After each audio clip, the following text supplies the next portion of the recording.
que font les Israéliens est contraire, totalement contraire au droit international. Vous pouvez prendre dans le sens que vous voulez. Défense, pas défense, attaque, pas attaque, etc. Dans tous les cas de figure, on est dans une pratique militaire qui va à l'encontre du droit international humanitaire.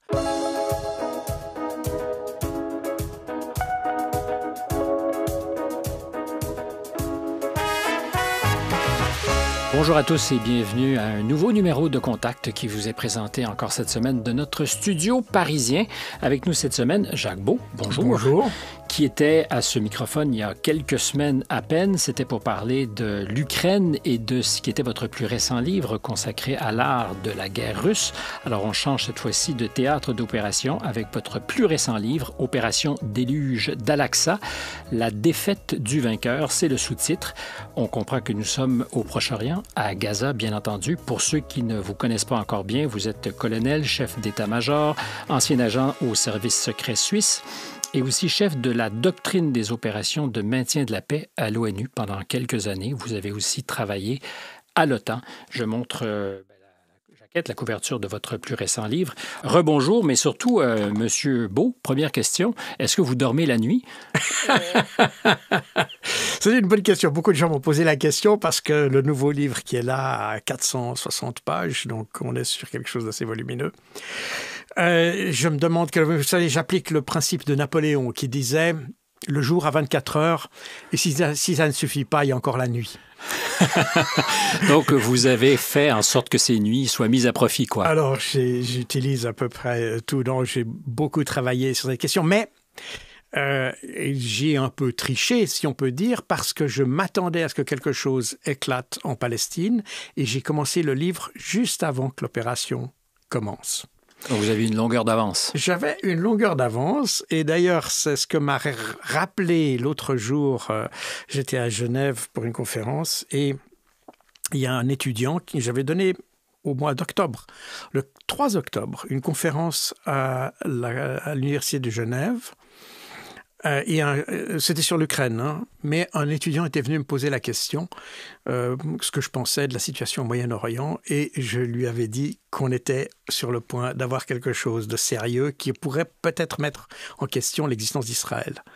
Et c'est ce que vous pensez? C'était 4 jours avant, et c'est toujours ce que je pense. Alors l'existence d'Israël au sens large, parce que Israël va pas être effacé de la carte, là on est sûr. Mais en revanche, la crédibilité d'Israël, la pertinence d'Israël, aussi pas seulement sur place, mais dans nos esprits. Parce que nous, dans le monde occidental, chez moi en particulier, dans ma famille, on a toujours grandi avec cette idée que l'État d'Israël était un petit peu la conséquence de ce qui s'était passé pendant la Deuxième Guerre mondiale et que finalement, il y avait une relation de cause à effet et pendant des années même, on pensait que oui, les souffrances du peuple juif justifiaient peut-être aussi que les Palestiniens souffrent un petit peu. Je simplifie un peu les choses. Et j'ai été éduqué dans cette optique, comme beaucoup des gens de ma génération d'ailleurs. Et puis récemment, non, c'est pas récemment, il y a une trentaine d'années, en étudiant le phénomène terroriste, en étudiant les mécanismes qui conduisent au terrorisme, puisque j'ai écrit plusieurs livres là-dessus, dont un livre d'ailleurs sur la guerre asymétrique que j'ai écrit en 2003 et dont le sous-titre est exactement le même que ce livre. Mmh. C'est-à-dire la défaite du vainqueur. Parce qu'en 2003, c'était à l'époque de la deuxième intifada, le livre est très centré sur la question palestinienne et là je voyais déjà qu'Israël était totalement sur la mauvaise voie. Ce paradoxe que le vainqueur puisse perdre la partie à long terme. À la lecture du livre, je me suis demandé si effectivement pour vous, Israël avait perdu sa valeur, si Israël comme référence, comme ça l'a été longtemps, particulièrement après la Deuxième Guerre mondiale, avait perdu à vos yeux sa valeur. Et je vous cite ici, parce que c'est assez violent. Et il n'y a pas de guillemets, c'est vous qui écrivez ici. On savait que les animaux avaient des sentiments humains. On sait maintenant que les animaux humains ont un niveau de morale et d'éthique considérablement plus élevé que certains peuples qui se veulent supérieurs. Et là, vous paraphrasez très probablement le général de Gaulle. Je paraphrase les Occidentaux d'une manière générale parce que je rappelle que c'est même Jules Ferry, qui au 19e siècle parlait de civiliser les races inférieures, etc. Donc on a en Occident cette vision que nous sommes supérieurs. On a des systèmes économiques qui manifestement nous ont apporté une prospérité, des systèmes politiques qui ont leurs défauts, mais qui grosso modo accommodent à leur manière la notion de démocratie. Mais dans les grandes lignes, on est dans quelque chose qui se rapproche un peu de la démocratie quand même, malgré tous les défauts dans tous les pays. On a une approche des institutions, des relations sociales, etc., qui, c'est vrai, a donné à l'Occident, au moins au fin du 19e, début du 20e siècle, l'idée qu'on était plus avancé que les autres populations. Mais on est resté là-dessus. On est resté, on l'a très bien vu, dans les guerres en Irak, en Afghanistan, ailleurs, et même d'ailleurs, plus récemment, dans le conflit en Ukraine. Il y a cette idée d'une supériorité occidentale sur les autres populations.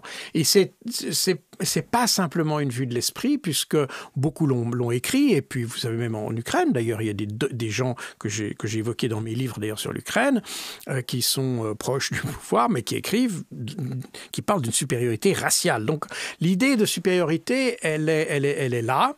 Et puis, on voit avec le conflit en Palestine que la manière dont les Israéliens mènent la guerre, tout en traitant les autres d'animaux humains, parce que c'est de ça, entendu, oui. C'est de ça qu'il s'agit.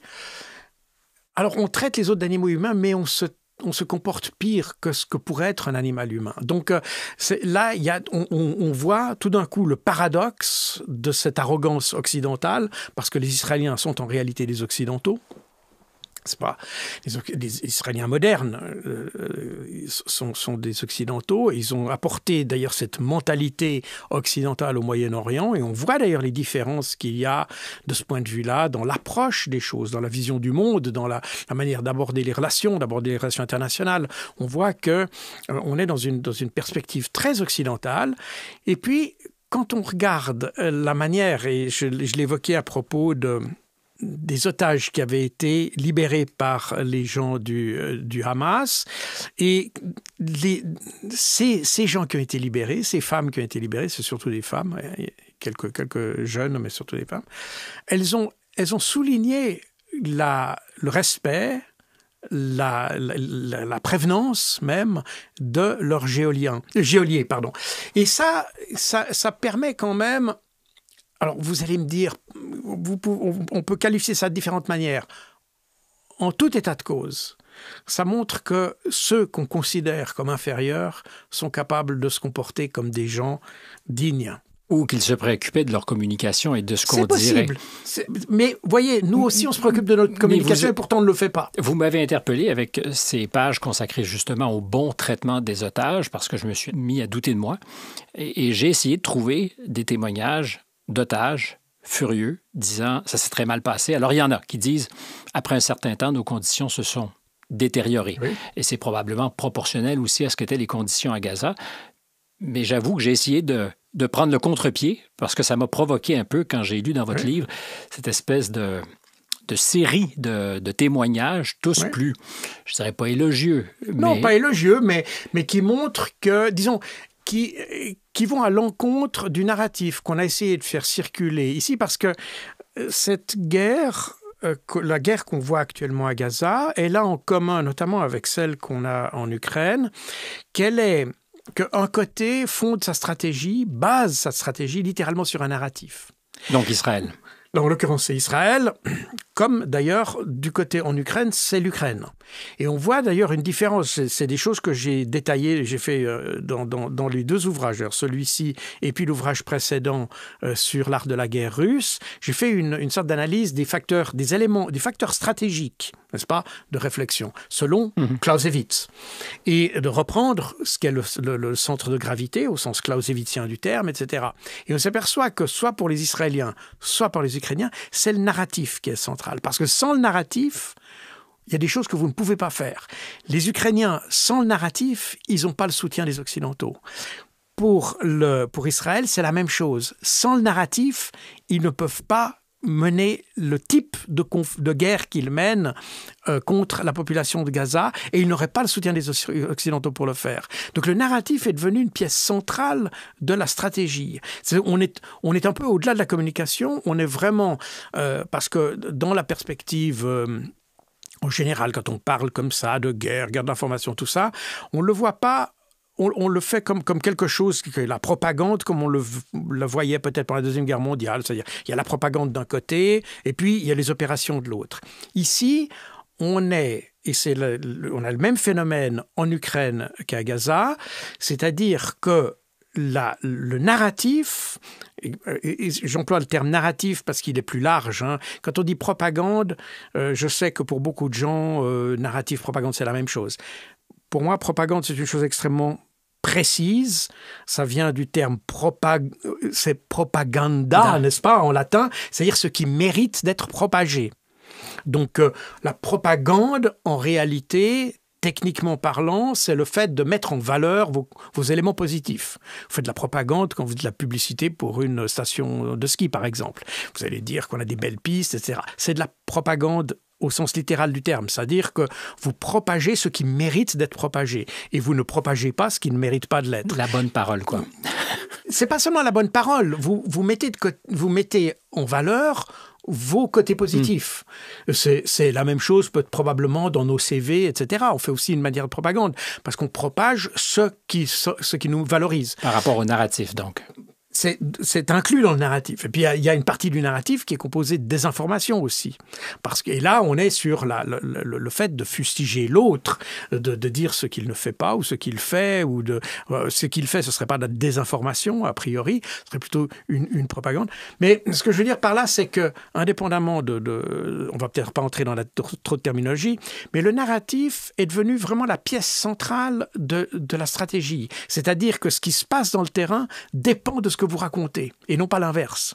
Et d'ailleurs, sur ce narratif, vous écrivez à l'endroit des journalistes, ceux qui s'expriment sur nos plateaux de télévision ont une vision si caricaturale et simpliste qu'on est en droit de se demander s'ils servent bien la cause d'Israël. Alors c'est exactement ça, parce que ce qui se passe, et on est exactement dans la thématique de la défaite du vainqueur. C'est-à-dire qu'on voit aujourd'hui qu'Israël s'est lancé dans un narratif très, très particulier. Et quand je dis qu'il s'est lancé dans un narratif, de nouveau, je n'invente rien parce qu'il y a, je les cite d'ailleurs dans mon ouvrage, il y a vraiment une codification de ce narratif qui a été fixé, qui a été déterminé. Et tout récemment encore, il y a un média américain, The Grey Zone, que vous connaissez probablement, qui a publié d'ailleurs une présentation faite par Israël, qui montre exactement ce qu'il faut dire, mais vraiment les mots qu'il faut utiliser, les mots qu'on ne peut pas utiliser. Donc on est vraiment sur une chose extrêmement construite qui a pour objectif de justifier ce que l'on fait, d'appuyer finalement l'action militaire. Parce que en réalité, on peut prendre le problème comme on veut. Ce que font les Israéliens est contraire, totalement contraire au droit international. Vous pouvez prendre dans le sens que vous voulez. Défense, pas défense, attaque, pas attaque, etc. Dans tous les cas de figure, on est dans une pratique militaire qui va à l'encontre du droit international humanitaire. C'est-à-dire ce qu'on appelle le droit de la guerre, ce qu'on appelait le droit de la guerre avant. Et qui même là, d'ailleurs, même là, va au-delà parce qu'elle est même à l'encontre des doctrines militaires. Vous voyez, quand j'étais à l'OTAN, comme j'avais travaillé auparavant comme chef de la doctrine des opérations de maintien de la paix, on m'a demandé de travailler sur la directive tactique numéro 9, si ma mémoire est bonne, qui avait été mise en Afghanistan, qui était de faire en sorte, c'était le commandant en chef, le général, le nom m'échappe. Toujours est-il qu'il a fait une directive demandant aux troupes au sol d'éviter de frapper la population civile. Et ceci pour une raison pas simplement humanitaire, mais pour une raison simplement militaire. Parce que plus vous tuez de civils, plus vous créez un antagoniste. Quand vous êtes dans une situation de contre-insurrection, le but, c'est d'isoler les combattants et de combattre les combattants. Mais si, en plus de ça, vous aliénez la population civile, donc vous faites en sorte... Vous savez, Mao Tse-tung avait dit que le guerriero, il devait être comme un poisson dans l'eau, dans la population civile. Donc, une stratégie de contre-insurrection, et j'explique d'ailleurs dans le livre, il y a tout un chapitre qui reprend d'ailleurs l'expression de Mao, et qui, à partir de cette expression, décrit un certain nombre de stratégies possibles qu'on aurait pu utiliser en Palestine ou ailleurs d'ailleurs, pour, séparer le poisson de l'eau, en quelque sorte, si je peux simplifier ça. Et il y a des tas de manières d'y arriver. Mais c'est un enjeu, justement, pour les Israéliens sur la question du ciblage des populations civiles, ou enfin de faire l'effort de ne pas les cibler et de ce que ces populations ne soient pas des dommages collatéraux. La réponse des Israéliens, quand on parle de droit international et de ces conventions, de ce qui est accepté que l'on puisse faire ou pas, disent le Hamas est responsable. C'est-à-dire qu'il crée les conditions où il se cache derrière les populations civiles, font en sorte que les populations civiles... Alors, je vous vois grimacer, mais laissez-moi aller au bout, puisque nous l'entendons beaucoup, et que le Hamas, de façon odieuse, prend en otage sa propre population et s'en sert comme d'un bouclier entre ses guerriers et les soldats israéliens. Non. Alors, votre formulation est déjà un peu biaisée. Parce que une résistance, par définition, la résistance en France pendant la Deuxième Guerre mondiale, moi j'ai un oncle qui a fait partie de la résistance. Je reprenais le narratif pour que vous puissiez peut-être le contrer. Mais il est biaisé et il induit en erreur. Une résistance, c'est une population qui résiste. Donc, inévitablement, vous avez une imbrication entre les combattants et la population, puisque les combattants sont issus de la population. N'est-ce pas ? Il n'y a pas une armée. S'il y avait une armée palestinienne distincte, donc ce serait comme un pays et une armée, et on pourrait distinguer. Mais la résistance est une chose différente. Mais il y a une armée quand même du Hamas, ou en fait des troupes très organisées que vous décrivez dans le menu détail. Comme vous aviez l'armée républicaine irlandaise, ou comme vous avez d'autres armées qui sont des armées de résistance. Et là, il est important de souligner aussi que la résistance palestinienne, elle a sa légitimité donnée par la résolution 45-130 ou 130-45 maintenant de 1990 et 1990, qui exprime très clairement que les Palestiniens ont le droit à la résistance, et même à la résistance par tous les moyens, y compris la force armée. Donc on est bien dans une structure de résistance. Et on est bien, à partir du moment où il y a une occupation et une résistance, il y a nécessairement cette imbrication. Maintenant, il faut bien être prudent sur ce qu'on dit après. Parce que si le Hamas utilisait la population civile, alors ça voudrait dire qu'il mettrait les civils entre eux et les Israéliens, n'est-ce pas? J'ai essayé de le montrer avec l'exemple des bombes. Si vous avez un objectif, par exemple, les Israéliens ont dit le Hamas a des positions qui sont autour, ou pas très éloignées, je devrais plutôt dire comme ça, des hôpitaux.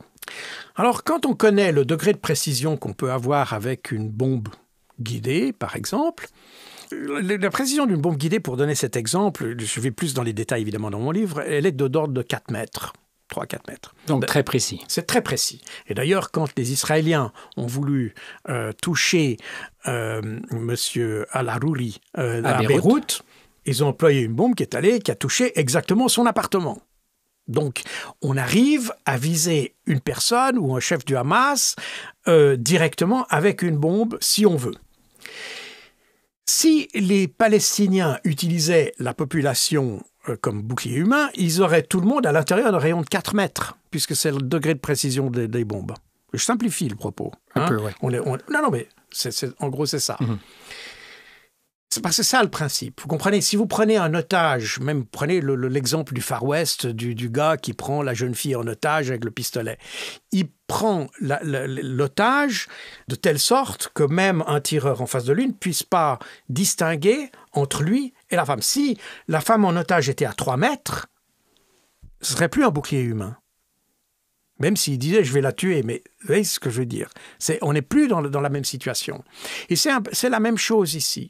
Quand vous utilisez une bombe dont l'effet est à un rayon de 400 mètres, ça veut dire quoi mettre la population en otage? De toute façon, dans une zone aussi densément peuplée, vous aurez toujours de la population autour de vous.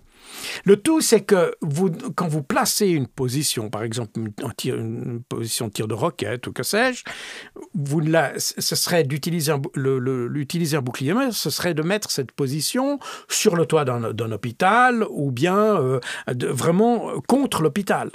Mais si vous le mettez à plusieurs dizaines de mètres de telle sorte qu'on puisse toucher cette position sans toucher l'hôpital, si les positions du Hamas étaient visées par des bombes précises, les Israéliens pourraient, s'ils ont identifié cette position, ils pourraient les toucher. Mais c'est pas ce qu'ils font. Ils utilisent pour toucher, et d'ailleurs, il n'y a rien de nouveau là-dedans. Dans mes ouvrages précédents, celui-ci aussi, mais j'ai pas tout pu reprendre, mais quand ils ont voulu abattre des gens du Hamas, au lieu d'envoyer un commando qui va lui mettre une balle dans la tête, non, on utilise une bombe d'une tonne ou de 500 kilos pour détruire la maison du bonhomme et évidemment, on détruit les maisons d'à côté. Donc, vous ne pouvez plus, dans ces situations, invoquer le bouclier humain. Mais inversement, puis je ne veux pas non plus qu'on s'enferme dans ces considérations parce qu'il y a beaucoup de territoires à couvrir. Inversement, vous dites, quand les Palestiniens utilisent leurs roquettes ou leurs ballons incendiaires, il faut voir un acte de résistance et pas nécessairement une volonté de tuer. Ça me semble spécieux comme argument parce que si on envoie une roquette sur une ville en Israël, il y a de fortes chances qu'elle puisse tuer aussi. Oui. Non, je ne vais pas vous dire qu'ils le font, ils n'envoient pas à but humanitaire. Mais la raison pour laquelle ils envoient les roquettes, c'est pas pour tuer. La raison, c'est pour montrer qu'ils résistent et que les Israéliens ne parviendront pas à leur faire baisser la tête. C'est la notion de djihad en réalité. On a en Europe cette conception du djihad de guerre sainte. Guerre sainte, un terme qui en réalité est chrétien à la base. Le djihad n'est pas ça. Le djihad, c'est le fait de montrer qu'on ne baissera pas la tête. C'est un peu l'idée d'avoir le dernier mot, si vous voulez. C'est un peu ça. C'est ça qui importe. Qui importe plus que ce que vous faites. La notion de victoire pour un combattant islamiste, ou islamique même, pourrait-on dire, mais en l'occurrence plutôt islamiste, la notion de victoire, c'est pas une victoire sur l'autre, c'est une victoire sur soi-même. C'est l'idée que le pire qui puisse se passer, d'ailleurs je cite même des gens de l'État islamique qui l'ont dit, le pire que vous puissiez avoir dans une guerre, c'est le fait de renoncer à vous défendre. C'est ça. Et c'est pour ça que nous avons beaucoup de peine, nous, à comprendre ça, parce que nous, et je suis militaire, vous l'avez dit, j'ai jamais été chef d'état-major, mais je suis officier d'état-major général, ce qui est un tout petit peu différent. Mais bref, c'est un détail. Ce que je veux dire, c'est que dans nos écoles militaires, on apprend à détruire l'adversaire. On apprend à détruire. C'est ça, la victoire, dans la conception occidentale, elle est obtenue par la destruction de l'adversaire. C'est ça l'objectif. Pour un musulman, comme, vous comprenez, si vous n'avez pas la capacité de détruire l'adversaire, alors vous n'aurez jamais de victoire, puisque vous ne pouvez jamais le détruire. Donc l'idée de la victoire, c'est pas de détruire l'adversaire, parce qu'il est souvent trop puissant, trop armé, trop nombreux ou que sais-je, mais et à ce moment-là, vous ne vous battriez pas. Donc l'idée de la victoire, c'est la victoire sur soi-même, la victoire de ne pas renoncer. Djihad vient du mot jahada, qui signifie s'efforcer, résister, pas détruire. Et d'ailleurs, vous faites bien attention de dire que dans le cas du Hamas, historiquement, il y a très peu de velléité de porter l'action terroriste en dehors du territoire palestinien. Il n'y en a même aucune. Le Hamas n'a jamais, ils ont toujours dit, comme doctrine très claire, qu'ils ne cherchaient pas à porter le terrorisme. C'est une guerre de résistance. C'est une guerre de résistance. Alors évidemment, le problème est un peu compliqué parce que, vu de l'extérieur, et on a eu des cas d'ailleurs, quand j'ai écrit des encyclopédies du terrorisme, où le Hamas est décrit dedans. Donc c'est pas que il s'est effectivement comporté à certains moments comme un mouvement terroriste. Comme d'ailleurs les résistants français, il faut être très clair. Le terrorisme est une méthode, c'est pas une doctrine. Pour les Allemands, les Français qui étaient dans la résistance, ils faisaient des actions terroristes. Tout à fait. Et même si aujourd'hui, si on enlevait les étiquettes des uns et des autres, si on observait ce que faisaient les résistants, on jugerait ça comme terroriste. Voilà, ça, il faut être clair. Mais bref, c'est l'histoire. Elle a été interprétée et écrite comme ça, et on ne va pas la changer. Comme je dis, moi j'ai moi-même eu de la famille côté français. Qui ont fait partie de la résistance, donc on va pas les négrer, c'était normal, à mon avis, qu'ils réagissent comme ça. Donc le terrorisme, c'est une chose qui a ses définitions, et on peut le voir à différents... Mais les gens du Hamas n'ont jamais eu l'intention de sortir de ce contexte de résistance. Et pourquoi ils ne l'ont pas voulu? Pour des raisons très très simples. C'est que, vous vous rappelez sans doute, que le mouvement palestinien, la résistance palestinienne, a commencé sous une obédience un peu marxiste. On était dans la lutte entre le monde progressiste et l'impérialisme, en réalité. Et la résistance palestinienne, comme d'autres mouvements de résistance, comme la résistance en Irlande, comme la résistance s'inscrivait dans cette lutte contre l'impérialisme. Et donc, on avait... D'ailleurs, il y avait beaucoup de collaborations. Hein. Les Irlandais ont été formés avec les Palestiniens en Libye. On était formés en partie, d'ailleurs, dans des camps en Tchécoslovaquie à l'époque, etc. Donc il y avait vraiment une internationale. Une internationale. D'ailleurs, je mentionne d'ailleurs la conférence tricontinentale de La Havane de 1966, où on a eu tout le gratin de la résistance et du terrorisme international qui était réuni, parce qu'on était dans un contexte de lutte internationale contre l'impérialisme. Et les pays communistes, le pacte de Varsovie, a instrumentalisé toutes ces luttes de résistance qui étaient pour certaines légitimes à la base, mais qui ont été instrumentalisées pour, en fait, on a transformé le monde en un grand échiquier, et puis l'Est et l'Ouest déplaçaient ses pions, comme d'ailleurs les Américains l'ont fait en soutenant Savimbi en Angola, etc. Donc le monde est un immense échiquier, chacun jouait ses pions, et puis les règles du jeu, si vous voulez, du côté progressiste, communiste, etc., c'était les mouvements de résistance, dont la résistance palestinienne. C'est pour ça que vous avez eu des Palestiniens qui ont fait des attentats à Paris et dans d'autres pays. Mais il ne faut pas confondre toutes les résistances palestiniennes, c'est surtout ce que vous dites, parce qu'il y a des choix qui ont été faits éventuellement de ne plus agir à l'étranger compte tenu de ce que ça endommageait la réputation. Alors justement, et ça c'est Yasser Arafat qui l'a compris lui-même, puisqu'en 1974, il a été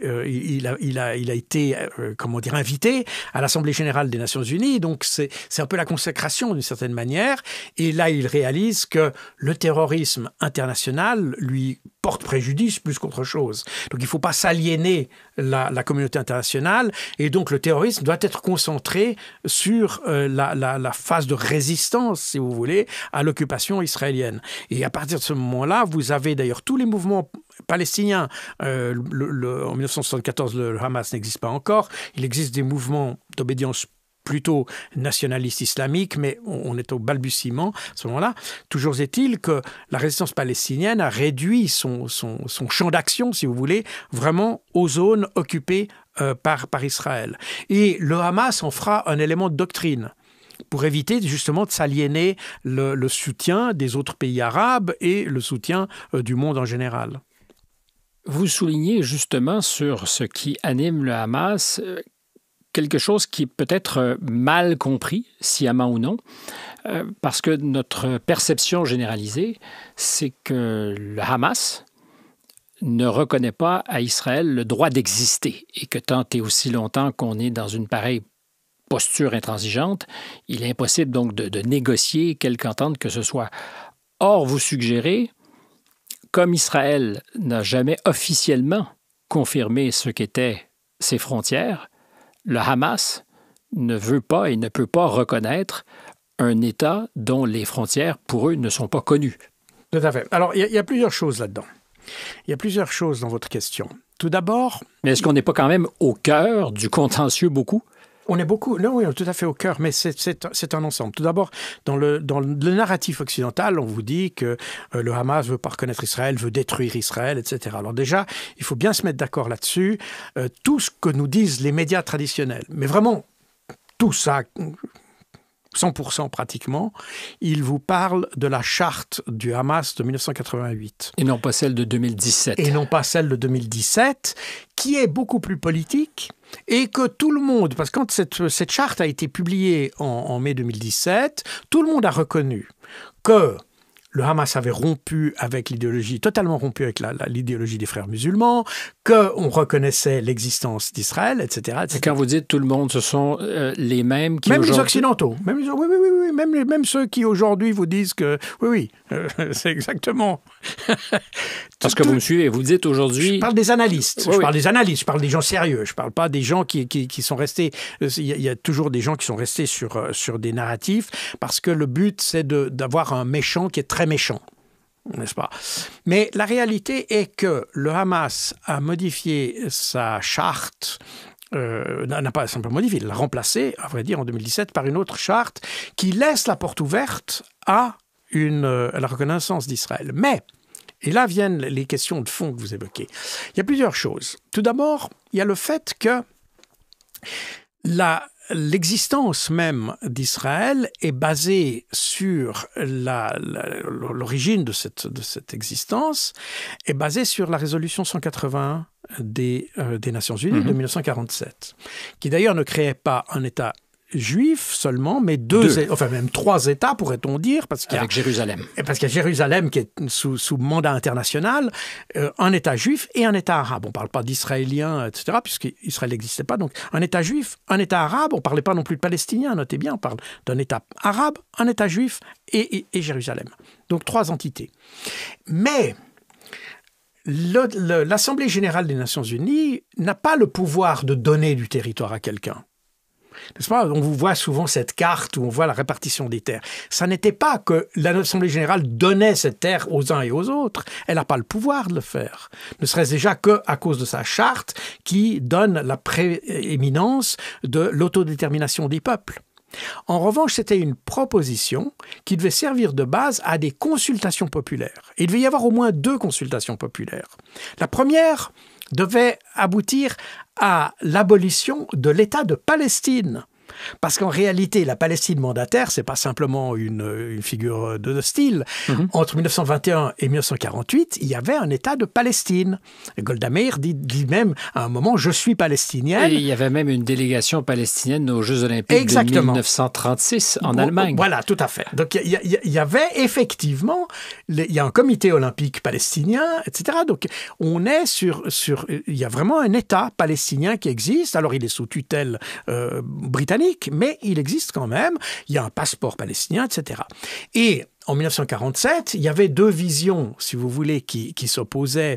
Il y avait les Juifs qui voulaient leur État et les Arabes qui auraient voulu continuer l'État de Palestine en accommodant les 2 communautés à l'intérieur de cet État. Voilà, en gros, c'est ça. Et donc, il aurait fallu avoir, donc, abolir l'État de Palestine, ce qui n'a jamais été fait. Et deuxièmement, avoir un référendum ou des référendums sur comment se répartir les terres. C'est-à-dire, est-ce qu'on accepte la proposition des Nations Unies ou pas, en substance. Donc, ni l'un ni l'autre n'a été fait, et pour une raison très simple, ça n'a pas été fait. Parce qu'à l'époque, il y avait 30% de la population qui était juive, enfin avec l'immigration, donc on parle de 1947, 1947-48, donc on a toute cette immigration, cette émigration venant d'Europe ou immigration venant d'Europe, c'est encore la perspective. Et amorcée depuis le début du siècle. Oui, amorcé, mais qui a été accéléré, parce que je ne pense pas que les Juifs, à vrai dire, étaient très attirés par la Palestine. D'ailleurs, beaucoup d'historiens constatent que les Juifs n'étaient pas vraiment intéressés par ça. Simplement, ce qui s'est passé, c'est que les politiques antisémites qui ont été appliquées en Europe, naturellement, à partir de 1933 en Allemagne, mais dans d'autres pays d'Europe aussi, des pays qui sont accoquinés d'une manière ou d'une autre avec les Allemands, et qui ont contribuer à ça. La Suisse en fait partie, par exemple, pour des raisons politiques. On a, sans vouloir directement condamner la population juive, parce qu'on n'a jamais eu de concentration, on s'est un peu aligné quand même sur la politique allemande, parce que c'était un partenaire, puis on n'avait pas envie de se froisser avec eux. Donc on a un petit peu ce phénomène qui s'est fait dans les années 30. Pendant les années 40, il y a eu évidemment la solution finale. Est-ce que je peux me permettre, parce que vous soulignez un chapitre qui est beaucoup occulté, qui est celui de la collaboration au début des années 30 entre les autorités nazies et de grandes associations juives qui travaillent... Pas juives, sionistes. C'est très différent. Oui, effectivement. Les Juifs les Juifs n'ont jamais perçu le nazisme comme étant amical. Et les sionistes non plus, d'ailleurs. Mais on profitait des circonstances. Mais on vu que, n'est-ce pas, il y avait une convergence d'intérêts. Les Allemands voulaient plus de Juifs en Allemagne, et les sionistes voulaient pousser les Juifs à aller en Palestine. Du coup, il y a une convergence d'intérêts qui a fait, qu'on ne va pas rentrer dans tous les détails, mais j'en parle, c'est assez intéressant. Il y a eu ce fameux accord de transfert, qui est un accord qui a permis une coordination au niveau du financement du départ des Juifs d'Allemagne vers la Palestine. On ne va pas entrer dans tous les détails ici parce que ça nous mènerait trop loin. Mais ce que je veux dire par là, c'est que, évidemment, à partir de ces années-là, et après, pendant les années 40, et ensuite, après la Deuxième Guerre mondiale, il y a des Juifs qui, pour des raisons d'ailleurs tout à fait compréhensibles, se sont dit l'Europe, c'est pas un pays, c'est pas un endroit pour nous, donc on préfère aller dans un endroit où on a nos terres, nos règles, etc., etc. Donc, en 1948, vous avez, au moment de l'adoption de la résolution 180 de l'Assemblée générale des Nations unies, vous avez grosso modo 30% de la population qui est juive et 66% de la population qui est, enfin un tiers, deux tiers grosso modo, 2 tiers de la population est arabe. Donc s'il y avait eu un référendum, il est clair que c'est probablement le point de vue arabe qui aurait prévalu. Et les Juifs ont très bien compris ça. Et comme ils avaient dans leur rang beaucoup d'anciens militaires qui avaient été dans l'armée britannique, qui avaient été engagés aux côtés des Alliés, eh bien, ils en ont tout simplement profité pour prendre cette terre finalement sans aucun processus de consultation politique. C'est la raison pour laquelle, c'est pas parce que les Arabes n'étaient pas d'accord avec le projet des Nations Unies, c'est parce que les milices juives sont emparées des terres sans faire les négociations qui sont prévues par la résolution des Nations Unies. Mais là, on a bousculé totalement. C'est peut-être pas pour rien si aujourd'hui, d'ailleurs, les différents gouvernements israéliens ne se réclament pas de la résolution 181. Ils préfèrent vous dire que la terre était déjà à eux il y a 2000 ans. Oui, on se réfère là à la Bible. On se réfère plutôt à la Bible qu'à la résolution 181, parce que la résolution 181 n'a jamais été respectée par Israël. Donc, si vous voulez, il y a un manque de légitimité déjà à la base. Parce que les Arabes savent que cette résolution n'a pas été respectée, les répartitions des terres ne sont pas faites comme elles avaient été prévues d'air, et on n'a pas eu les consultations populaires et le droit à l'autodétermination prévu par les Nations Unies et qui sont répétés dans la résolution 181 n'ont pas été respectés. Donc c'est la première raison pour laquelle reconnaître l'État d'Israël, c'est admettre qu'il y a eu une faute à l'origine. Le coup de force aussi. Ouais. C'est de reconnaître le coup de force. C'est de reconnaître le coup de force, exactement. Et puis, il y a cette deuxième chose, parce que, et on le sait dans les mémoires de Ben Gourion, que la veille de la proclamation d'indépendance, le 14 mai 1948, la question s'est posée de savoir qu'est-ce qu'on définit nos frontières. Et Ben Gourion a dit on ne définit pas nos frontières parce que on veut laisser ça, je pense, n'est-ce pas? Il faut bien comprendre aussi que pour les Israéliens, ces Israéliens-là, ou les Juifs qui ont milité ou combattu pour avoir leur État, il y avait une idée qui allait un peu au-delà. C'est-à-dire que la Palestine mandataire, elle ne comprenait pas seulement ce qu'il y a entre la Méditerranée et le Jourdain aujourd'hui, ce qui grosso modo représente Israël plus les territoires occupés, mais comprenait également la Transjordanie, aujourd'hui la Jordanie si vous voulez. Et là, les Britanniques, dans les années 20, début des années 20, ont donné cette Transjordanie aux Hachémites. Mais les Israéliens, et surtout les mouvements, on parle là de ceux qui ont combattu, donc on est avec des gens qui sont quand même un peu radicaux dans l'esprit, ils considèrent que ces terres appartiennent à Israël également. Alors cette question, par exemple, du pays qui irait de la Méditerranée au Jourdain. Aujourd'hui, quand ce sont des Palestiniens qui réclament ce droit à exister de la Méditerranée au Jourdain, c'est associé à un discours génocidaire qui nie Israël. Je pense que même sur X, à un moment donné, je parle de la plateforme anciennement connue sous le nom de Twitter, on a interdit ce genre d'appel aux armes. Or, vous dites, il faut lire entre les lignes pour comprendre ce que réclament les gens du Hamas. Oui, parce que... Mais pourtant, apparemment, quand on entend ce genre de déclaration, je me fais l'avocat du diable. Il n'y a pas de nuance. Il faut revenir de nouveau à la base. Je vous ai dit tout à l'heure que lors de la création de l'État d'Israël, plus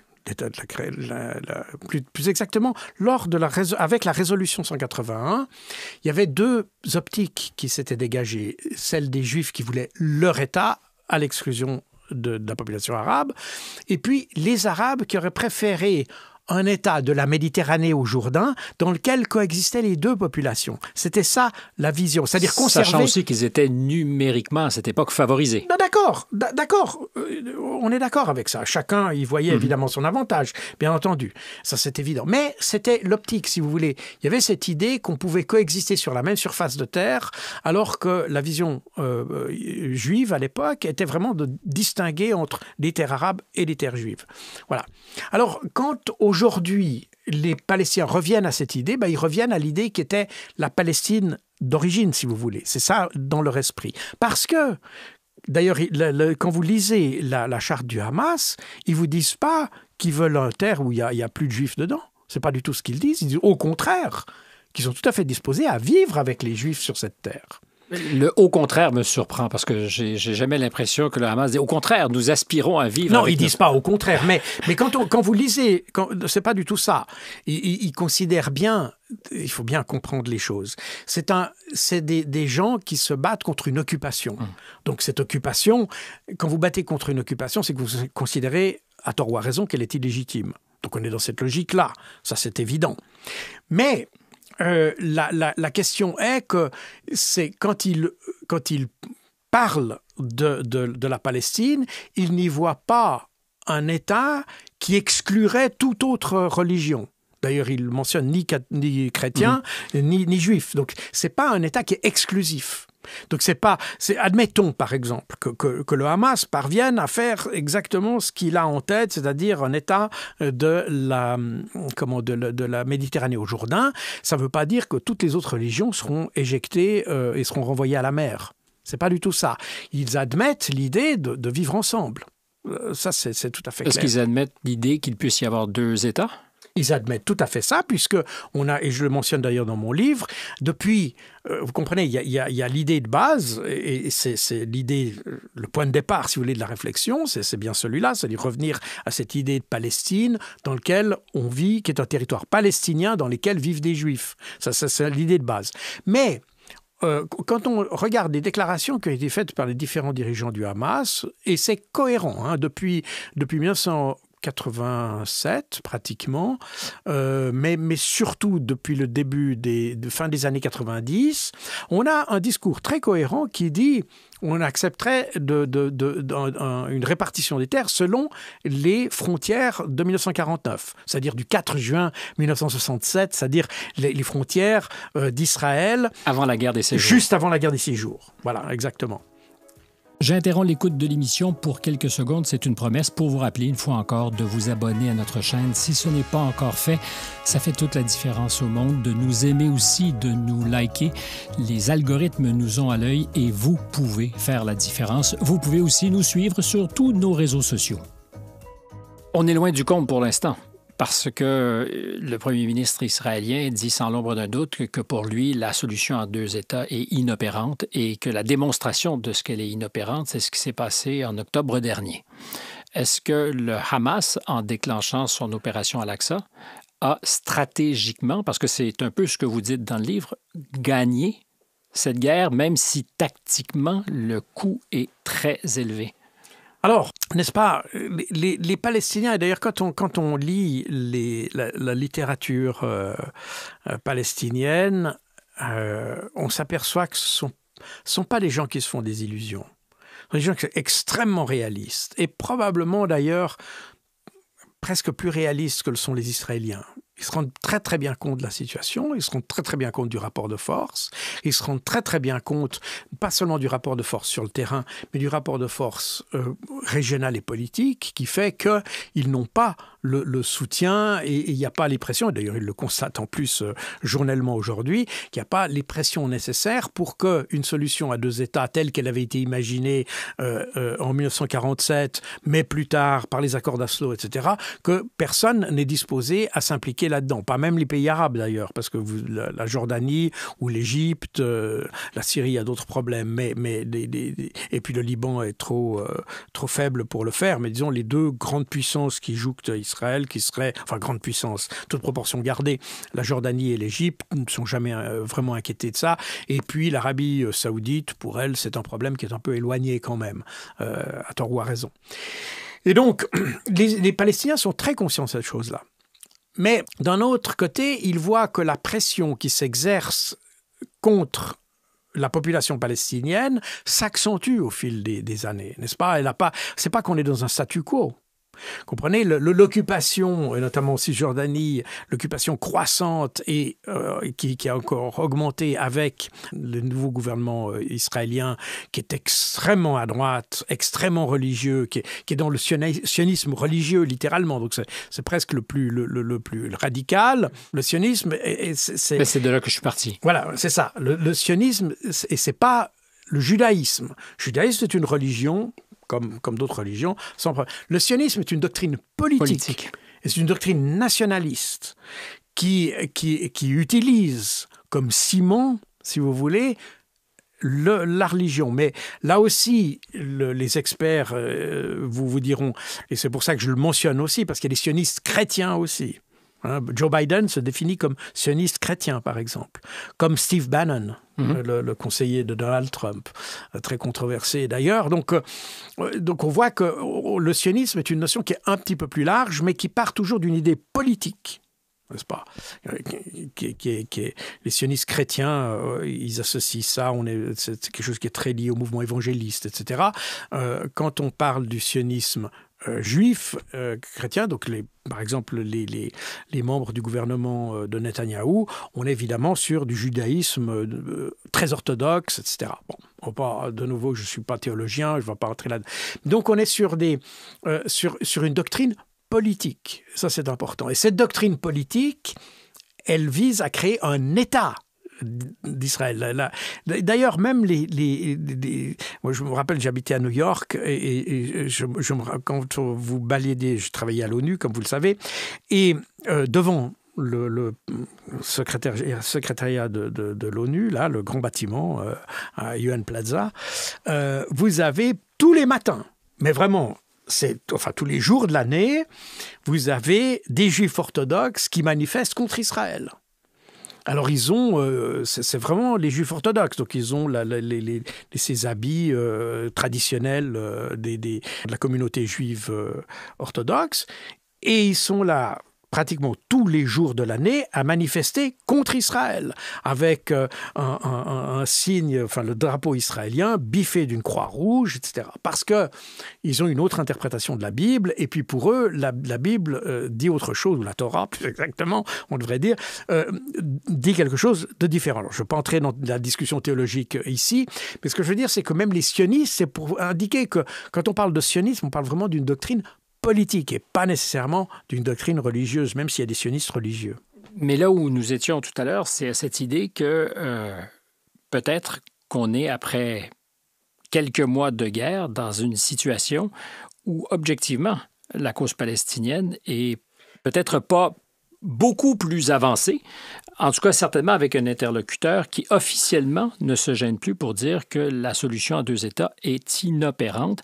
Et je reviens au sous-titre de votre livre quand vous dites « C'est la défaite du vainqueur ». Peut-être pouvez-vous ici faire la démonstration. Je vous cite « Israël doit choisir entre une victoire stratégique sans détruire le Hamas ou une victoire tactique contre le Hamas en perdant le soutien international ». Oui, en gros, c'est ça. Et c'est ce qui s'est passé. Et je pense que l'objectif... C'est ce qui s'est passé? C'est ce qui se passe. C'est ce qui se passe. Probablement en grande partie ce qui s'est passé, parce que quand on voit aujourd'hui, notamment dans des pays, notamment les États-Unis, qui est un pays qui est notoirement pro-israélien, toute tendance confondue. Donc, être en faveur d'Israël, c'est vraiment une question qui est bipartisane, comme disent les Américains. On est d'accord. Voilà. Et donc, et même là, on voit qu'aujourd'hui, il y a un mouvement de repli par rapport à ce côté pro-israélien. Et on voit quand même, et notamment maintenant plusieurs sondages ont montré que les démocrates, qui sont un peu les champions de la lutte, du pro-Israël, et qui ont un électorat, on disait en tout cas à New York, une grande partie de l'électorat juif est démocrate. Ou une grande partie de l'électorat démocrate est juif, on peut prendre dans les deux sens. Et aujourd'hui, on voit une désaffection, là, très nettement. À la frange, c'est très marqué. C'est clair qu'il y a un électorat qui s'est mobilisé autour de la question de la Palestine, très ce qui est très nouveau. Non, c'est pas tout à fait nouveau, parce que je me rappelle, il y a 25 ans, lorsque j'ai fait 2 séjours, j'ai habité 2 fois 2 ans à New York, une fois à la fin des années 90 et une fois à la fin des années 2010. Et dans les 2 cas, on s'apercevait, et le New York Times a fait des études intéressantes sur cette question, qu'il y avait une désaffection progressive des Juifs américains pour Israël.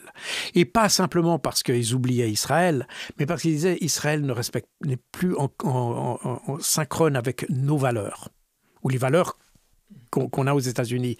Et donc, ça montre qu'il y a une désaffection qui est quand même un peu plus vrai et qui s'est accentuée avec ça. Parce que, évidemment, la manière dont Israël a traité la population de Gaza avec ses bombardements indiscriminés, etc., c'est quelque chose qui, d'ailleurs, à juste titre, révolte la population occidentale et la population américaine en grande partie. Et donc, vous avez beaucoup de gens qui ont fait vraiment un recul. Donc, il y a effectivement une désaffection. Il y a le fait qu'on reconnaisse aussi que Israël, le fait que l'Afrique du Sud soit venue devant la Cour internationale de justice avec cette idée de génocide, eh bien, rend plus visible, ou plutôt éclaire le retrait dont j'ai parlé tout à l'heure, avec une lumière un peu particulière. Du coup, les gens se disent, mais attention, si Israël est un État génocidaire, ça veut dire que je soutiens un génocide. Ce que la Cour n'a pas dit. N'a pas dit.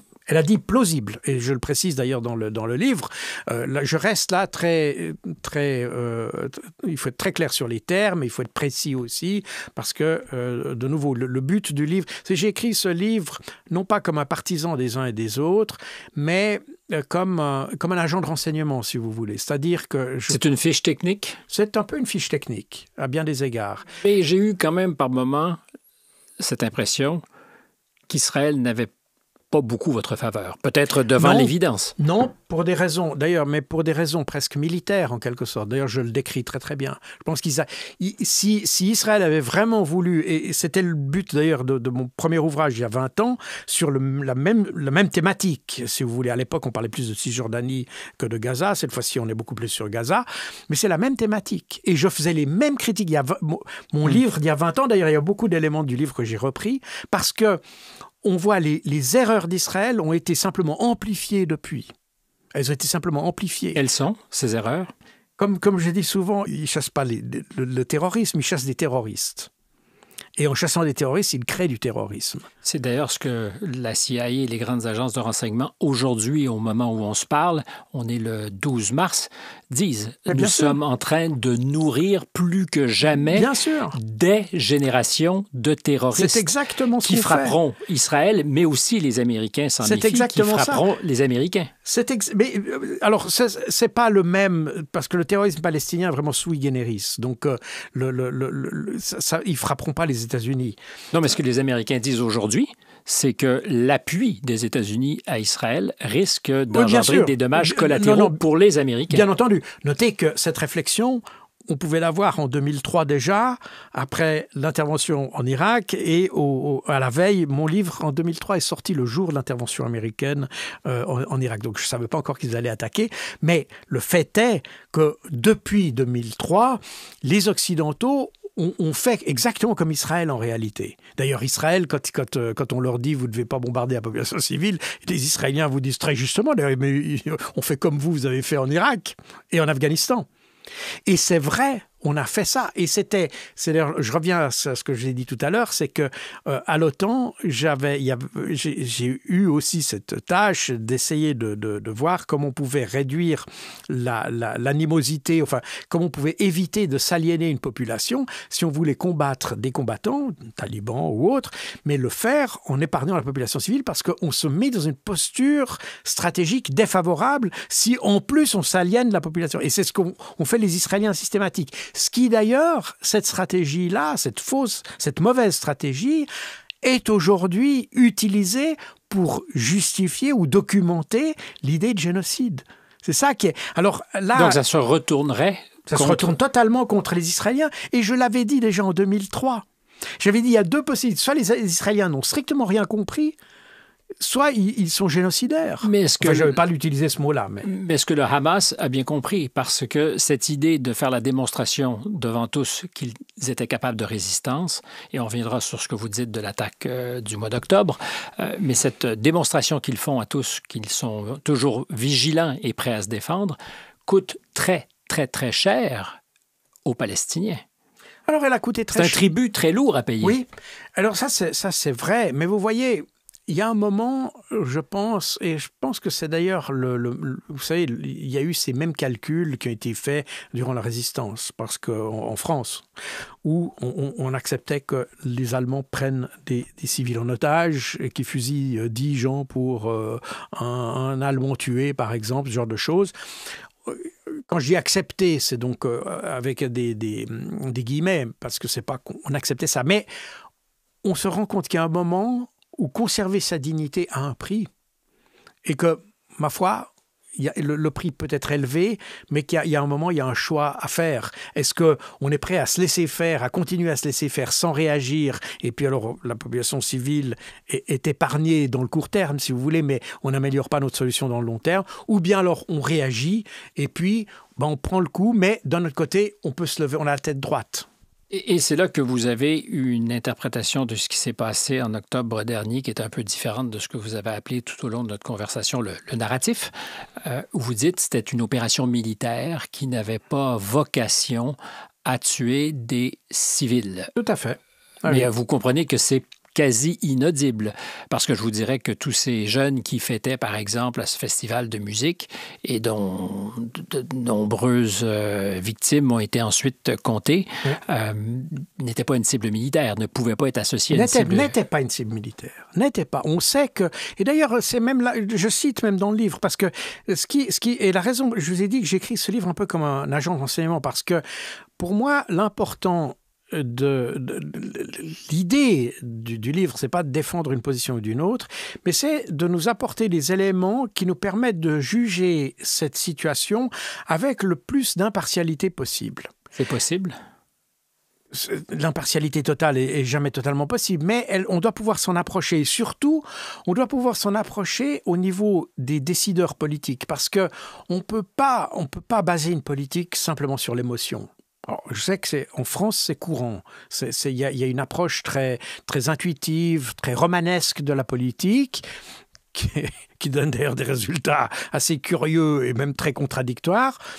J'ai une perception plus anglo-saxonne, quelquefois, de la politique, plus pragmatique peut-être, mais où on doit baser la décision. Alors, après, la décision, elle peut être bonne, elle peut être mauvaise, elle peut être ceci, cela, pas de problème, mais les éléments qui nous amènent à cette décision doivent être des éléments qui sont le plus factuels possible. Après, vous prenez les libertés que vous voulez par rapport à ça. Ça, c'est une autre affaire. C'est le décideur. Mais revenons donc à l'opération militaire. L'opération militaire, j'ai pris... Et quand vous regardez d'ailleurs les sources, il y a près de 900 sources là-dedans, enfin de références. Vous remarquez que beaucoup de choses qui ont été dites dans les médias israéliens ne sont jamais arrivées chez nous, justement pour entretenir le narratif. Or... Donc Israël plus critique face à lui-même dans sa presse que nous ne le sommes à l'extérieur d'Israël. Alors, je dirais que les journalistes israéliens, parce qu'après, il faut distinguer entre le narratif officiel, qui est sévèrement contrôlé, puisqu'il y a une censure militaire qui passe en revue à peu près tout ce qui se dit sur cette affaire.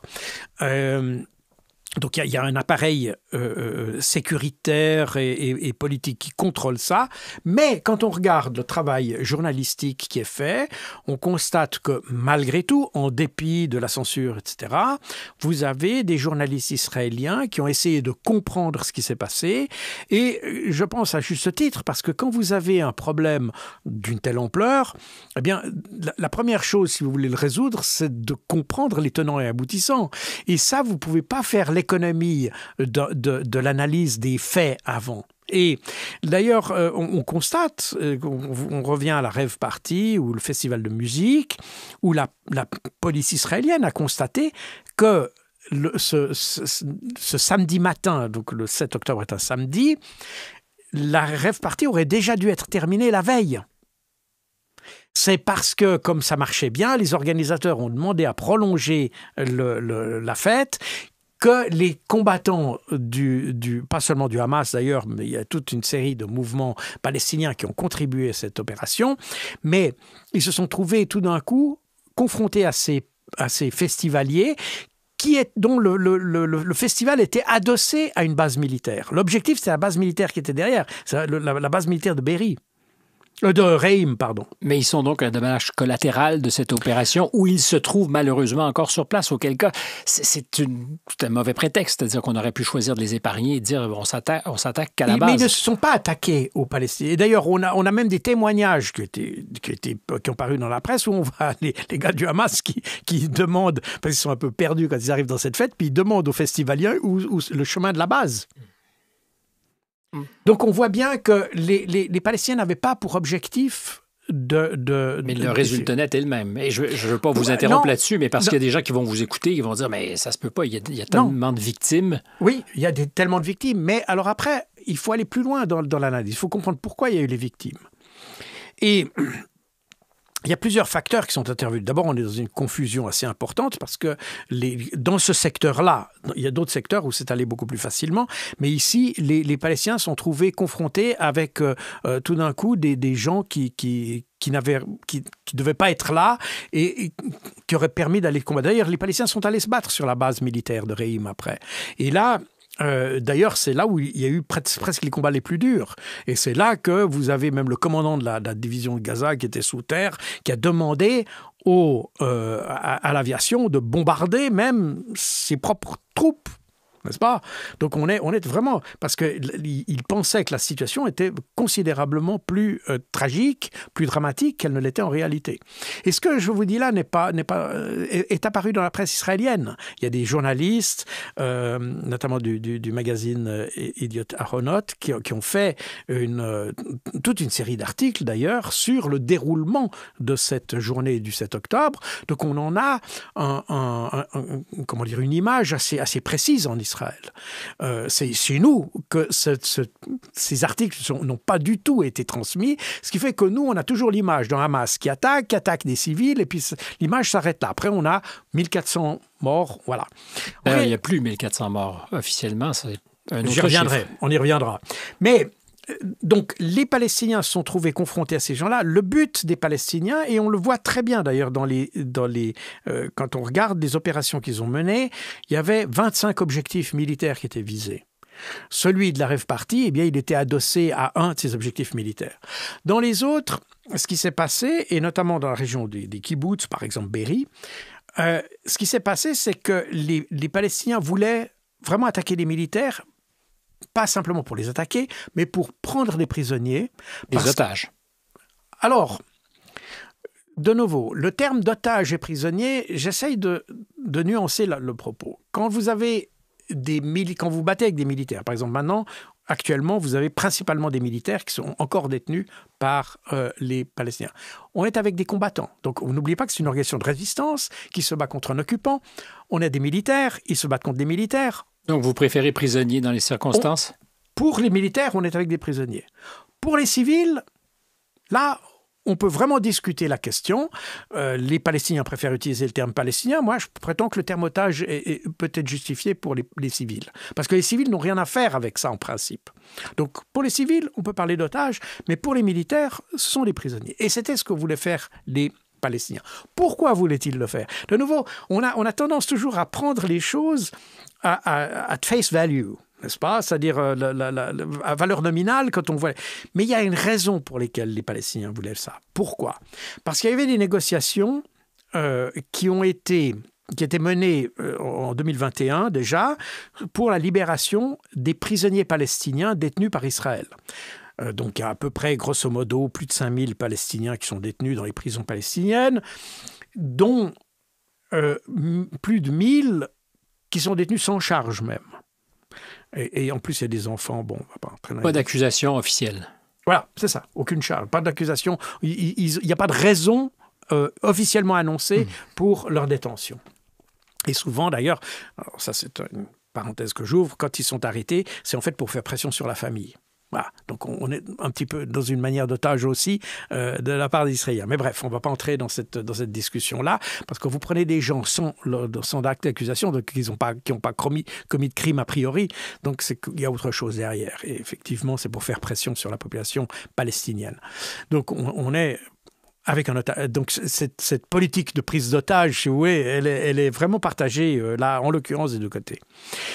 Et il y a eu des négociations qui étaient menées entre le Hamas et l'État d'Israël par l'entremise du Qatar. Et puis, ces négociations ont été rompues lorsque le gouvernement de Netanyahou est arrivé. Et là, fini, plus de négociations. Et l'idée des Palestiniens, c'était de ramener les Palestiniens à la table de négociation. Mais pour le faire, il fallait prendre des prisonniers. C'est pour ça que l'idée de sortir de la base, aller prendre des militaires de façon à les échanger, c'était ça le but de l'opération. Et pourquoi des militaires? Parce qu'ils pensent, à tort ou à raison, je ne sais pas si c'est vraiment, on peut l'estimer, que les Israéliens sont plus prêts à faire des concessions pour libérer des militaires que pour libérer des civils. Voilà. Et c'est ça le but d'opération. Donc tous les prisonniers n'ont pas le même poids. C'est en tout cas ce que les Palestiniens perçoivent, à tort ou à raison, je ne sais pas. L'opération révèle plusieurs choses, à commencer peut-être par la vulnérabilité grande d'Israël. Or, historiquement, et la légende aussi du pays, c'est que ses services de renseignement militaires et civils sont imparables et qu'ils contrôlent toujours parfaitement la situation. Disons que là, il y a des lézardes, là.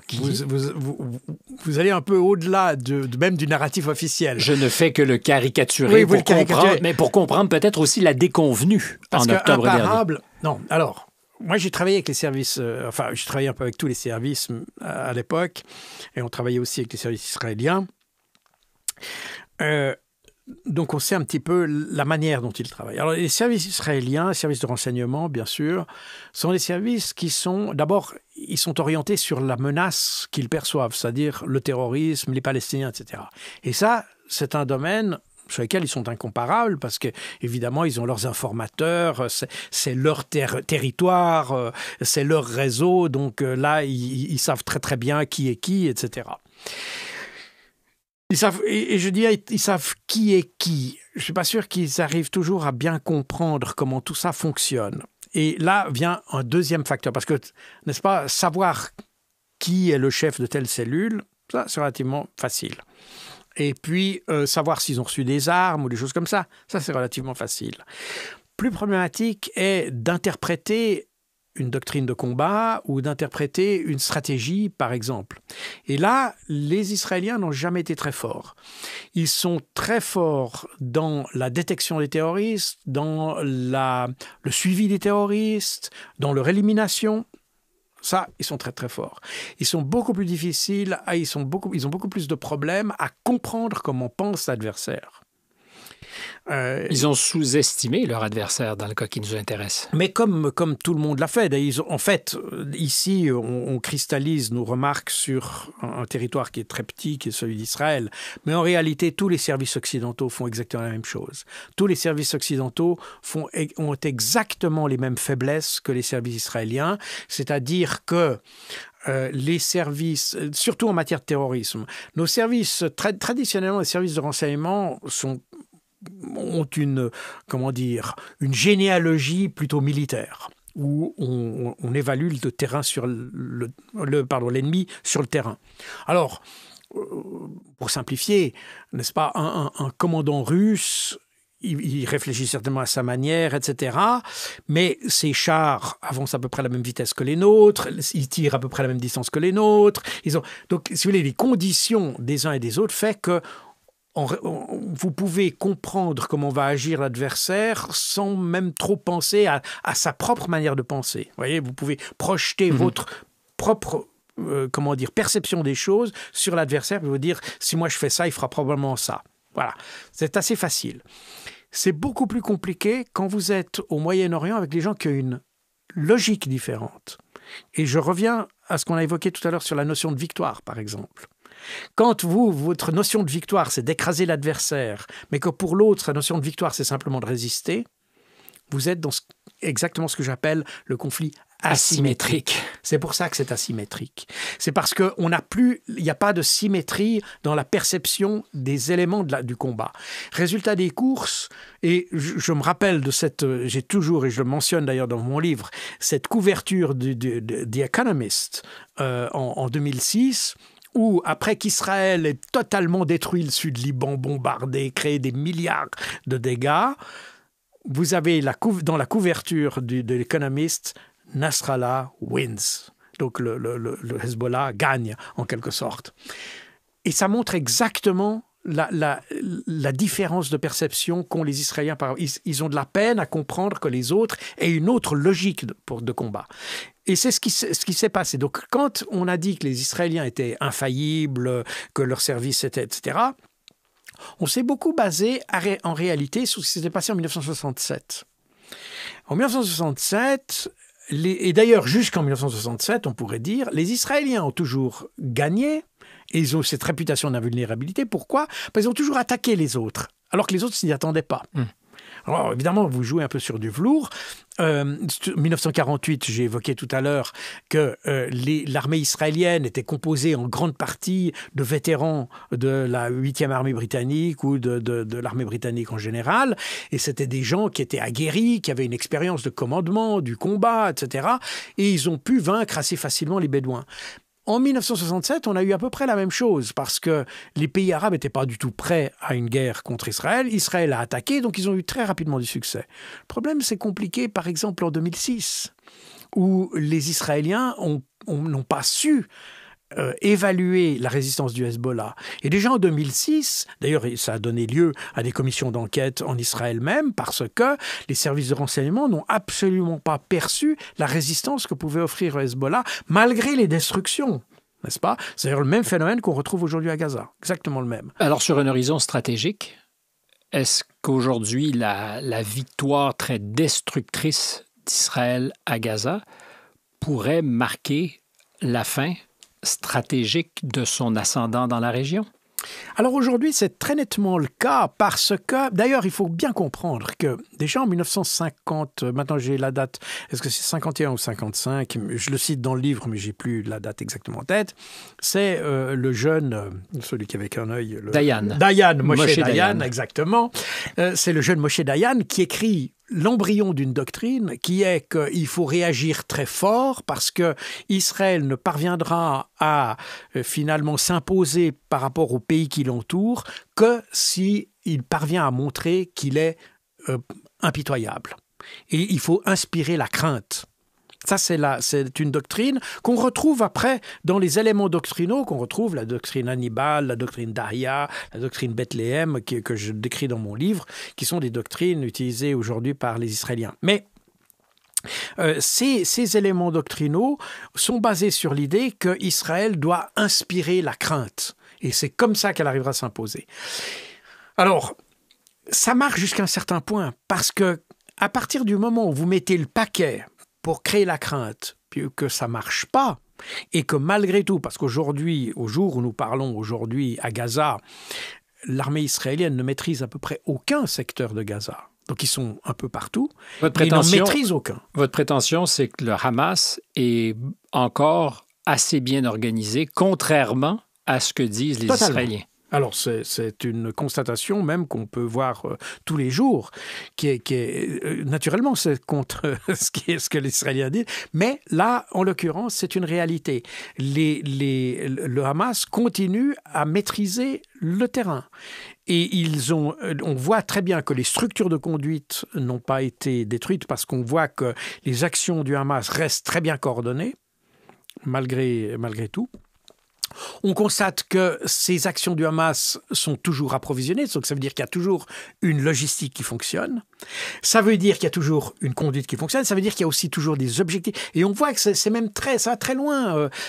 C'était début janvier, sauf erreur, il y avait le chef d'état-major de l'armée israélienne qui est venu à Khan Younes pour inspecter les troupes, venir auprès des troupes. Et là, probablement à titre de provocation, le Hamas a tiré à quelques dizaines de mètres de l'endroit où était le chef d'état-major, ils ont tiré une volée de roquettes depuis ces positions-là, pour montrer que vous êtes là, mais vous voyez que vous ne maîtrisez rien. Voilà.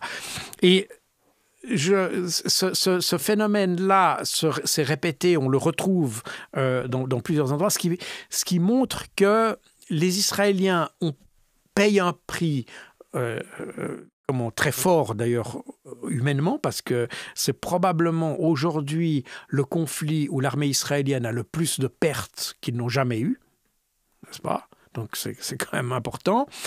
Pertes, donc quand je parle de pertes, je parle des morts, mais il y a aussi les blessés, et puis il y a tous ceux qui ont des troubles post-traumatiques, exactement, et qui semble-t-il, sont très importants, puisqu'il y a déjà des articles dans la presse israélienne sur la santé mentale des combattants israéliens. Mais je reviens à cette question de l'horizon stratégique. Alors, est-ce que l'hubris, c'est une question que j'ai posée aussi à Alain Juillet, je l'invoque à chaque fois qu'on se parle, vous et moi, mais est-ce que l'hubris, parce qu'il y a un peu de ça dans la démarche israélienne, pourrait faire en sorte que le meilleur intérêt d'Israël soit compromis par sa propre force? Alors, ce n'est pas simplement un hubris, parce qu'il y a cette idée, de nouveau, que j'ai évoquée tout à l'heure, c'est qu'Israël elle a une politique de sécurité qui est basée sur l'usage de la force. C'est pour ça d'ailleurs que je fais dans mon livre une comparaison entre mon pays, la Suisse, et Israël. C'est deux pays qui ont à peu près la même taille, qui avaient, aujourd'hui pour la Suisse, ça a un peu changé ces 50-60 dernières années, mais en gros, on a à peu près la même situation stratégique, c'est-à-dire un petit pays entouré de grandes puissances, que le petit pays considère parfois comme des menaces, n'est-ce pas? Alors maintenant, ça n'est plus le cas en Europe. Mais pendant longtemps, les grandes puissances qui nous entouraient étaient considérées comme menaçantes. Hein.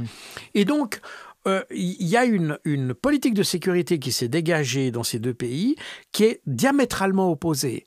La Suisse a une politique de sécurité en disant on va éviter la menace en favorisant la stabilité de notre environnement et en favorisant la coopération avec nos voisins. Alors qu'en Israël, on a appliqué la doctrine inverse, c'est-à-dire qu'on a dit non, il faut que nous montrions à nos ennemis qu'on est impitoyable, et puis on va essayer de perturber leur politique intérieure. Et c'est pour ça qu'Israël a soutenu la révolution en Syrie, au Liban, même en Jordanie à certains moments, et même en Égypte, et même au Soudan d'ailleurs. Donc on voit qu'il y a une politique israélienne qui est beaucoup plus agressive, qui rejoint ce que disait finalement Moshe Dayan en 1955, c'est-à-dire il faut faire peur. Et notre sécurité dépend de notre capacité à montrer qu'on est invulnérable, et puis voilà. Et impitoyable, oui. Mais si on ne fait plus peur, évidemment, le bluff tombe. Et c'est exactement ce qui est en train de se passer. Parce qu'aujourd'hui, les Israéliens ont mis tellement d'efforts à expliquer qu'il fallait taper fort et que finalement, cette force qu'ils ont montrée ne montre pas un effet correspondant, si vous voulez. Donc, si vous savez que vous n'êtes pas capable de taper fort, il vaut mieux pas trop le mettre en avant. Or là, il y a un écart entre le discours et le résultat. Et c'est là que Israël est en fait, stratégiquement, il s'est mis dans une posture négative. Je vous dirais que si j'étais gazaoui, j'aurais l'impression qu'ils savent taper fort parce qu'ils ont quand même fait beaucoup de dégâts. Non, je n'ai pas dit qu'ils ne pouvaient pas taper fort. Comprenez-moi bien, c'est l'écart. Quand vous tapez fort et que, si vous voulez montrer que vous êtes fort, il faut montrer que vous avez que la force que vous utilisez a un effet. Ça vous sert à rien de montrer que vous êtes capable de faire tomber le feu du ciel sur un endroit si ça n'a pas d'effet. Et ça ne change pas la résolution de votre adversaire. Voilà. Avant qu'on se quitte très rapidement, parce que les choses, il se trouve que l'Europe vous intéresse aussi, les choses ont beaucoup évolué au cours des dernières semaines et on est dans un cas de figure où il y a un président français, M. Macron, qui donne l'impression de partir en guerre. Donc on pourrait dire Macron s'en va en guerre. Qu'est-ce que vous faites de ces déclarations qui sont, semble-t-il, un peu surprenantes et qui n'ont pour l'instant pas un écho auprès des autres membres pays de l'OTAN?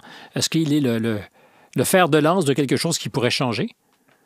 Alors, oui et non. C'est-à-dire qu'on voit d'une manière générale en Europe en ce moment, d'ailleurs, on pourrait même dire en Occident, parce que ça concerne aussi les États-Unis, sauf que les États-Unis ont un regard plus pragmatique sur ces événements. Depuis longtemps, les Américains voient qu'ils ont perdu la partie en Ukraine. Et quand je dis depuis longtemps, c'est depuis la fin 2022. Et depuis 2022, les États-Unis essayent de pousser Zelensky à la négociation. Alors, ils ne peuvent pas le forcer, mais ils essayent de le pousser. Ils le poussent à leur manière, c'est toujours un peu ambigu, c'est la même chose qu'à Gaza, où on essaye de pousser d'un côté, mais on lui donne quand même des armes. Si on voulait vraiment le pousser, on lui dirait maintenant, soit tu négocies, soit on te donne des armes, mais c'est pas les deux, quoi. Et c'est exactement la même situation qu'à Gaza avec Netanyahou, si vous voulez. Donc, avec Zelensky, il y a un peu ce discours ambigu, mais l'idée que le conflit ne pourra pas se terminer sans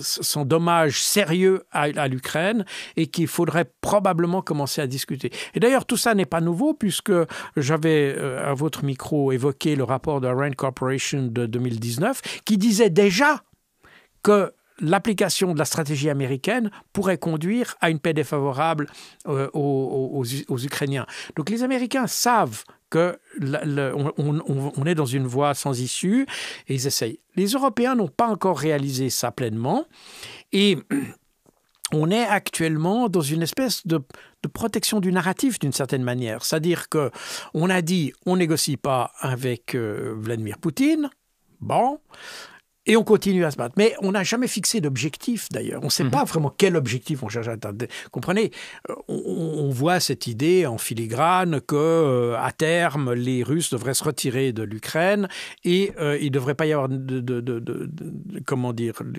les Russes, enfin, on devrait retrouver une statut quo ante de 2014. Voilà. Mais, à l'inverse, vous voyez, quand Zelensky a fait sa proposition en mars 2022. Il a fait une proposition que j'avais évoquée dans mon premier livre Opération Z, d'ailleurs, parce que la presse ukrainienne, à l'époque, en a parlé. Depuis, on en a reparlé l'année passée, mais c'était du réchauffé parce qu'on le savait déjà. Si on avait négocié à ce moment-là, il n'y aurait plus de Russes en Ukraine aujourd'hui. Il faut bien réaliser ça.